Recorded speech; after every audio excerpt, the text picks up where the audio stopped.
Hello guys, welcome to Veera's little spoons. ఈరోజు మనము బెండకాయ వేపుడిని జిగురు లేకుండా ఎలా ప్రిపేర్ చేసుకోవాలో చూద్దాం. దానికోసం ముందుగా నేను ఇక్కడ 1/2 kg వరకు బెండకాయల్ని ఇలా ముక్కలుగా కట్ చేసి తీసుకున్నాను. ఇప్పుడు ముందుగా స్టవ్ వెలిగించుకుని కడాయి పెట్టుకుందాం. కడాయి కొంచెం వేడయ్యాక ఇందులోకి 5 టేబుల్ స్పూన్స్ వరకు ఆయిల్ యాడ్ చేసుకుందాం. ఇప్పుడు ఇందులోకి పల్లీలు యాడ్ చేసుకొని ఫ్రై చేసుకుందాం. పల్లీలు కొంచెం ఫ్రై అయ్యాక వీటిని పక్కకు తీసుకోవాలి. ఇప్పుడు ఇదే ఆయిల్లో కట్ చేసిన బెండకాయలని యాడ్ చేసుకుని ఫ్రై చేసుకోవాలి. ఇలా 2-3 నిమిషాలు ఫ్రై చేసుకోవాలి. ఇలా మంటని మీడియం ఫ్లేమ్లో ఉంచుకొని కొంచెం కలర్ చేంజ్ అయ్యే వరకు ఫ్రై చేసుకోవాలి.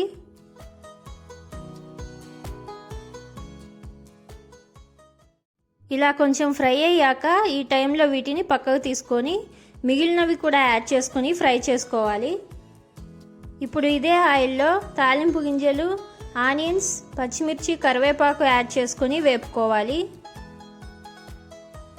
కొంచెం వేపుకున్న తర్వాత ఇందులోకి ఎండుమిర్చి, కచ్చా పచ్చాగా దంపుకున్న వెల్లుల్లి యాడ్ చేసుకొని వేపుకోవాలి.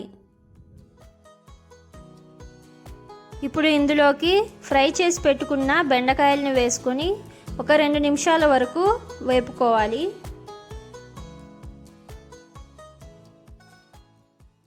ఇలా 2 నిమిషాలు వేపుకున్న తర్వాత ఇందులోకి సాల్ట్, కారం, ధనియాల పొడి, పసుపుని యాడ్ చేసుకుని మరో 2 నిమిషాల వరకు కలుపుకోవాలి.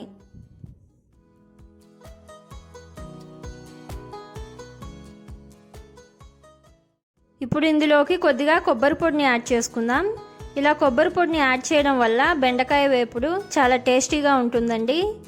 ఇలా 1 నిమిషం కలుపుకున్న తర్వాత ఇందులోకి ఫ్రై చేసి పెట్టుకున్న పల్లీలను కూడా యాడ్ చేసుకొని వేపుకోవాలి.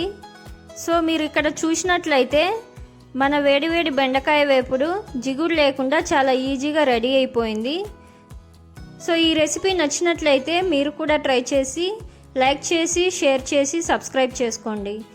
Thank you for watching.